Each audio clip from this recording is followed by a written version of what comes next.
Lieutenant general retired Asim Salim Bajwa Pakistan में अहम फ़ौजी और सियासी ओहदों पे रहे हैं। डीजी आईएसपीआर थे, बहुत ही ताकतवर डीजी आईएसपीआर थे। उसके बाद कमांडर सदर्न कमांड थे और अब सीपेक अथॉरिटी के सरबराह हैं और वज़ीर आज़म के मीडिया के हवाले से मावने ख़ुसूसी हैं।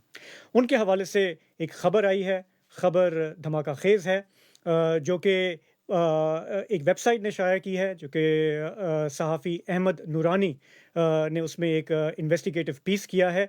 उनकी आसिम सलीम बाजवा की फ़ैमिली के असासों के हवाले से, उनकी बिज़नेस एम्पायर के हवाले से। ये ख़बर जुमेरात को सामने आई, लेकिन पाकिस्तान के मीडिया में इसका कोई ज़िक्र नहीं है। अब इसका ताल्लुक मुल्क में जो इस वक़्त हालात हैं उनसे है, सेल्फ सेंसरशिप से है, दबाव से है, ये एक अलग बहस है। लेकिन डीडब्ल्यू उर्दू के इस प्लेटफ़ॉर्म से आज हम इस खबर पर नज़र डाल रहे हैं। हमें जॉइन किया है अमेरिका से अहमद नूरानी ने। उनसे हम इस खबर की मज़ीद तफ़सीलात जानते हैं। तो अहमद नूरानी, आपने टाइम निकाला है हमारे लिए, आपका बहुत-बहुत शुक्रिया। सबसे पहले मैं अगर आपसे ये कहूँ कि अस्यूम कर लें ज़रा देर के लिए कि काफ़ी लोगों ने आपकी ये स्टोरी नहीं पढ़ी है, उन्हें कुछ पता नहीं है कि इसमें धमाका ख़ेज़ मवाद है क्या? अगर मैं आपसे कहूँ चीदा-चीदा पॉइंट्स क्या हैं जो आपने अनअर्थ किए हैं इस इन्वेस्टिगेशन में? बेसिकली हमने उनकी फैमिली की प्रॉपर्टीज को या बिजनेसेस को टेबुलेट किया है, इकट्ठा किया है उनका डाटा 4 मुख्तलिफ ममालिक से, और डाटा इस तरह से इकट्ठा किया है कि वो कोई सोर्सेज की इंफॉर्मेशन नहीं है।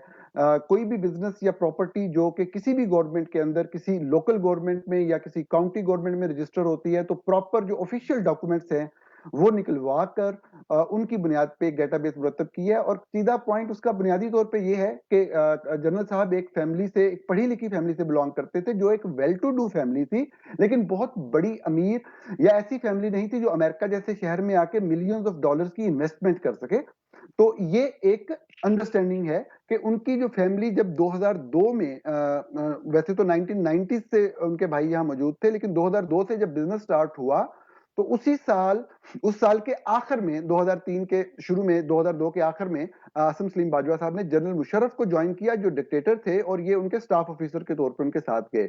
वहां से बिजनेस की एक जबरदस्त किस्म की ग्रोथ नजर आती है। तो एक सवाल उठता था कि ये शुरू की इन्वेस्टमेंट्स कैसे अरेंज की गई। ये बुनियादी सवाल था इस सारी इन्वेस्टिगेशन का। सवाल सिर्फ पूछा गया, साहब ज़ाहिर है वो वज़ीर आज़म के मामले ख़ुसूसी एक वज़ीर की हैसियत रखते हैं, ये सवाल पूछना बनता था, लेकिन उन्होंने इसका जवाब 3 हफ्ते तक नहीं दिया।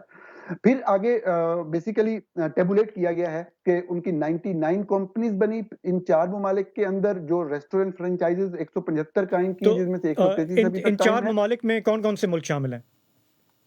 ये अमेरिका, पाकिस्तान, यूएई और कनाडा। तो इनके अंदर कंपनियों की टोटल तादाद और तमाम कंपनियों के इनकॉर्पोरेशन सर्टिफिकेट्स, जो या तो उन ज्यूरिसडिक्शंस जहां पे वो रजिस्टर हुई, उनके ऑफिशियल वेबसाइट से मौजूद थे, या जहां मौजूद नहीं थे वहां पे प्रॉपर लीगल तरीके से अप्लाई करके सर्टिफाइड कॉपीज निकलवाई गई।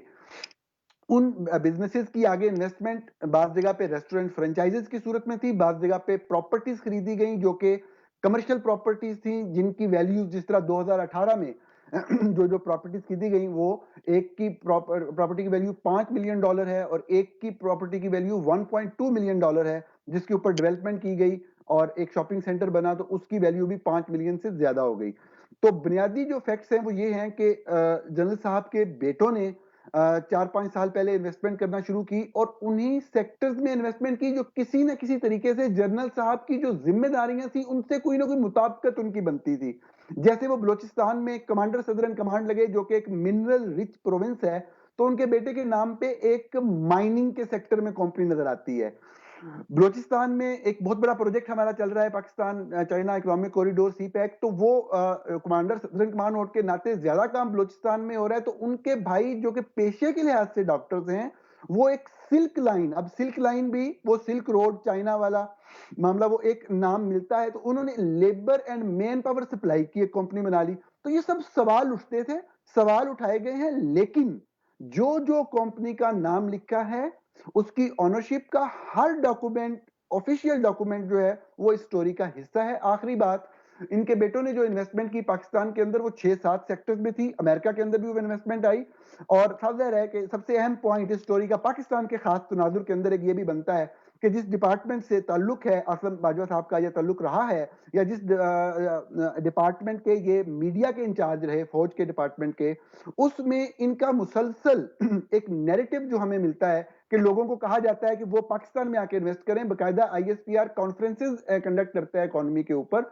तो इनके बेटों ने ना सिर्फ पिछले 3-4 सालों में अमेरिका में इन्वेस्टमेंट्स की, कंपनियां खोली, बल्कि उन्होंने घर भी आके 2018 में जब ये कमांडर सदर इन कमांड थे, तो यूशा सलीम बाजवा जो इनके बेटे हैं, उन्होंने 2 घर 2018 में अमेरिका में खरीदे।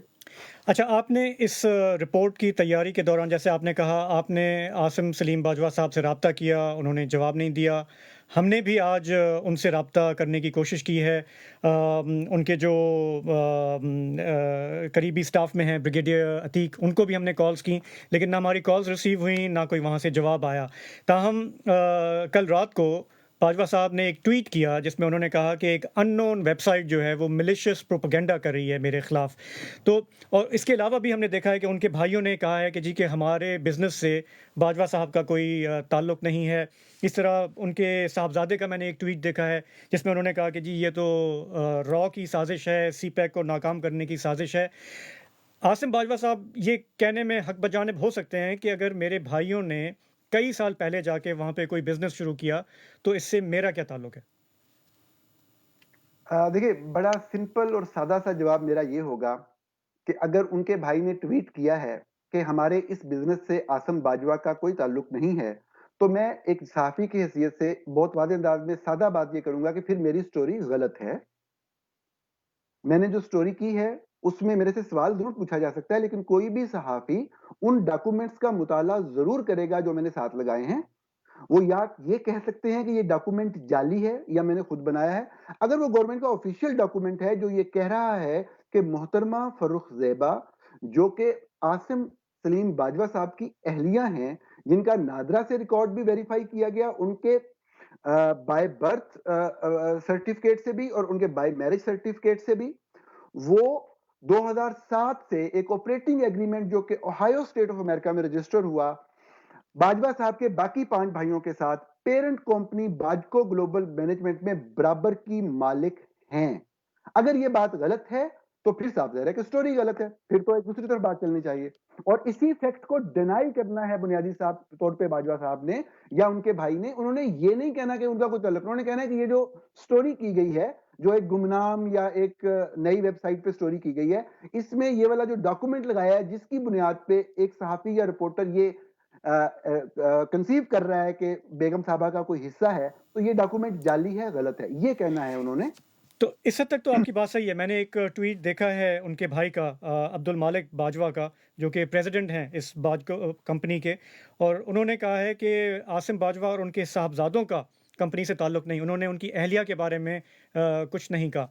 आपकी इस रिपोर्ट में आपने ये भी निशानदेही की है कि बाजवा साहब ने जो अपने एसेट्स वगैरह डिक्लेयर किए थे, उसमें उन्होंने अपनी अहलिया की अगर कोई बिज़नेस इन्वॉल्वमेंट है बाहर या मुल्क में, तो वो भी ज़ाहिर नहीं की है। Is that a big issue? Yes, that's a very big issue. Pakistan में कोई भी शहरी जो कि टैक्स रिटर्न फाइल करता है, उस वो पाबंद होता है कि अगर उसकी वाइफ उसकी डिपेंडेंट है, यानी कि उन पे इन्हिसार करती है, वो खुद से कोई बिजनेस या कारोबार नहीं करती, तो वो उसके एसेट्स भी डिक्लेयर करेगा।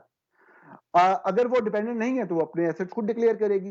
पार्लियामेंटेरियंस पे या जिस तरह एडवाइजर्स या स्पेशल असिस्टेंट्स हैं, जब ये कोई भी डिक्लेरेशन फाइल करते हैं, statement of assets and liabilities हम इसको कहते हैं, तो वो पाबंद होते हैं कि लाजमी तौर पे चाहे उनकी वाइफ डिपेंडेंट है या डिपेंडेंट नहीं, ये बहुत अहम फर्क है। सबसे अहम फर्क ये हम देखने वालों को समझना है कि वो डिपेंडेंट है या नहीं, उसके एसेट्स डिक्लेयर करने हैं। चिल्ड्रन का डिपेंडेंट होना ना होना मैटर करता है। अगर वो डिपेंडेंट हो गए हैं तो फिर जरूरत नहीं है। इन्होंने बकायदा लिखा कि मेरे या मेरी वाइफ के पाकिस्तान से बाहर कोई इमूवेबल प्रॉपर्टी नहीं। उसके ऊपर लायर्स की मुख्तलिफ राय है कि अगर property is owned by the business और बिजनेस डिक्लेयर किया हुआ है तो कोई मसला नहीं। हो सकता है उनकी बेगम साहबा ने जो एसेट्स अपने डिक्लेयर किए हैं उसमें किया हो। बात आसिम बाजवा साहब की हो रही है, उन्होंने डिक्लेरेशन दी है और उन्होंने वाज़ेह तौर पे स्पेसिफिकली अपने और अपनी बेगम के हवाले से लिखा है कि उनका पाकिस्तान से बाहर कोई बिजनेस कैपिटल नहीं।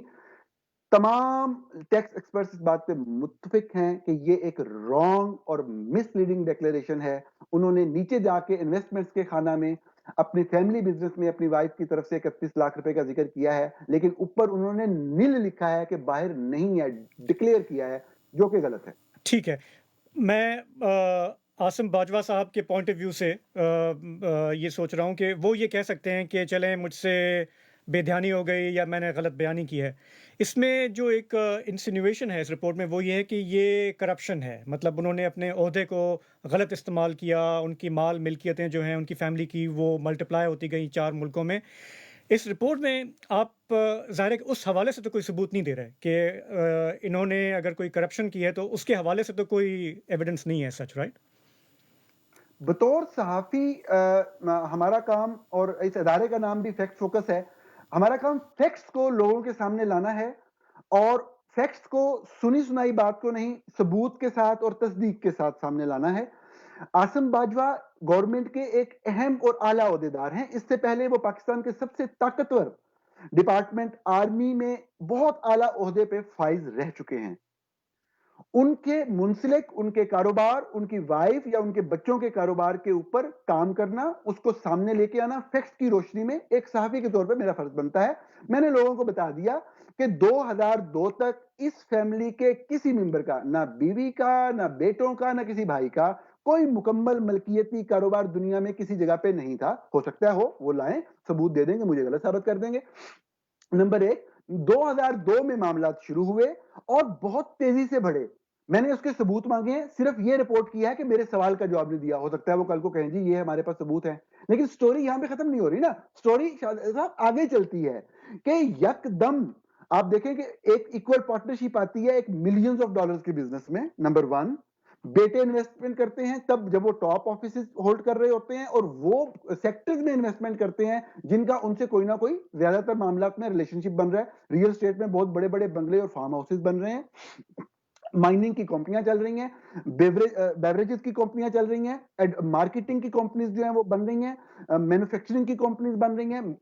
ये सारी की सारी चीजें उस वक्त हो रही हैं जब ये बहुत ही की पोजीशन पे फाइज हैं। ये सवाल उठते हैं, ये सवाल उठाए गए हैं, इसका जवाब उनको देना चाहिए। ठीक है। मतलब आपको याद होगा कुछ में महीने आके पहले जब जब उनका उन कमांड के तौर पे उनका स्टेटमेंट भी सामने आया था और उसमें एक गाड़ी की उन्होंने बहुत ही शायद कम कीमत दिखाई थी। तो पाकिस्तान में कई लोग ये मुतालबा कर रहे थे, सोशल मीडिया पे भी ट्रेंड चल रहा था कि आसिम बाजवा मनी ट्रेल दो। तो अभी ये जो आपने सारी इन्वेस्टिगेशन की है, उसका बुनियादी नुक्ता क्या है कि उन्हें एक्सप्लेन करना चाहिए कि अगर उनकी फैमिली ने इतना पैसा बनाया है और इस दौर में जब वो बड़े-बड़े ओहदों पे थे, करता-धरता थे, आईएसपीआर में थे, सदर्न कमांड में थे, कि उनको जवाब देना चाहिए? मतलब ये आपका बुनियादी मकसद ये है? ऑब्वियसली कोई भी इस तरह की इन्वेस्टिगेशन जो कोई भी सहाफी करता है किसी भी आला हुकूमती अहदेदार या किसी पावरफुल शख्स के बारे में, तो मकसद उसमें यही होता है कि जो भी एसेट सामने आ रहे हैं उसको you have to come clean before your people. आपको लोगों को, अपने लोगों को बताना होता है कि ये उसके जराए आमदन है, ये हैं। लेकिन देखें शाहिद, इसमें एक बड़ा अहम पॉइंट ये है कि आप एक ऐसे मुल्क में हैं जो डेवलपिंग कंट्री है और आप खुद सारा दिन लोगों को तबलीग करते हैं कि पाकिस्तान के अंदर इन्वेस्टमेंट लेके आए। तो आपके चलो भाई तो चले गए, उन्होंने इन्वेस्टमेंट कर दी, फिर आपने भी अपनी बीवी के साथ उनके साथ हिस्सा डाल लिया और मिलियंस ऑफ डॉलर के कारोबार में बराबर के हिस्सेदार बन गए। फिर आप अपने बच्चों को भी सारे कारोबार जो है वो बाहर या यूएई में हो रहे हैं या अमेरिका में हो रहे हैं। फिर आप 2018 में 2 घर खरीद रहे हैं अमेरिका में, जब आप कमांडर सदर्न कमांड पाकिस्तान के अहम तरीन ओहदे पे फाइज हैं। तो ये पाकिस्तान जैसे सिर्फ एक तो आप वाली बात के बिल्कुल जो पावरफुल है उसको अकाउंटेबल होना है, जवाब देना है, हिसाब देना है। लेकिन ये फैक्ट इनको भी डिनाई करने आके या तो कहें कि ये सारी बातें गलत हैं, नहीं उन्होंने घर लिए यहाँ पे, नहीं कंपनियां बनाई। ठीक है, आपसे आखिरी सवाल कि आपने ज़ाहिर है कि काफ़ी महीने इस पे मेहनत करके इसको रिपोर्ट को शाया किया है। पाकिस्तान में ज़ाहिर है करप्शन एक बहुत बड़ा इशू है और सियासतदानों की करप्शन की बात होती है। एक जज हैं, उनसे मनी ट्रेल माँगी जा रही है। सहाफ़ियों को भी कहा जाता है कि वो लिफ़ाफ़ा सहाफ़ी हैं। ये आपकी इतनी धमाका ख़ेज़ अगर ख़बर है, पाकिस्तानी मीडिया पे नहीं देखी। जितना मैं आज मॉनिटर कर पाया हूँ, कहीं पे कोई ज़िक्र नहीं है।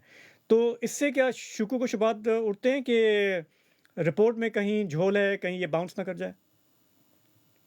देखिए ये सवाल हमेशा उठाया जा सकता है किसी भी सहाफ़ी की खबर के ऊपर और खबरें मुख्तलिफ तरह की होती हैं। कभी आप इन्फॉर्मेशन बेस्ड खबर करते हैं जिसके अंदर झोल का इम्कान होता है। आपकी एक इन्फॉर्मेशन है, किसी ने आपको बताया है, आपको आप समझते हैं आपका सोर्स क्रेडिबल है, लेकिन उस इन्फॉर्मेशन में कोई झोल होता है। मैंने तो कोई इन्फॉर्मेशन इस तरह की दी नहीं जो किसी सोर्सेज़ से ली गई हो। मैंने तो सिंपली लिखा है इतनी कंपनियाँ, इतनी फ्रेंचाइज़ेज़, इतनी इन्वेस्टमेंट, इतनी प्रॉपर्टियाँ, इतनी रेजिडेंशियल प्रॉपर्टियाँ अमेरिका में, इतनी कमर्शियल प्रॉपर्टियाँ, ये शॉपिंग सेंटर ये बनाए हैं, ये इनकी एग्जैक्ट प्राइस गवर्नमेंट के डॉक्यूमेंट्स पे लिखी हुई है, सारे डॉक्यूमेंट अपलोड कर दिए हैं। झोल यही हो सकता है कि या अमेरिकी हुकूमत की वेबसाइट्स पे पड़ी हुई ऑफिशियल डॉक्यूमेंट्स गलत हैं, या हुकूमत पाकिस्तान ने मुझे जो सर्टिफाइड कापियां फराहम की हैं वो गलत हैं। इन दो के अलावा तीसरी बात इस स्टोरी के हवाले से शायद साहब नहीं हो सकती। काफ़ी लोग शायद ये भी कहेंगे कि पाकिस्तान का मीडिया कुछ ज़्यादा ही आज़ाद है, तो उसको शायद रिपोर्टिंग की इजाज़त नहीं है। लेकिन बहरहाल आपने एक सहाफ़ती कोशिश की है, तो हमारा ये फ़र्ज़ था कि हम आपसे भी सवाल करें कि आपने ये रिपोर्टिंग कैसे की, इन्वेस्टिगेशन कैसे की? आपने हमारे सवालों का जवाब दिया, आपका बहुत-बहुत शुक्रिया। बहुत शुक्रिया, थैंक यू।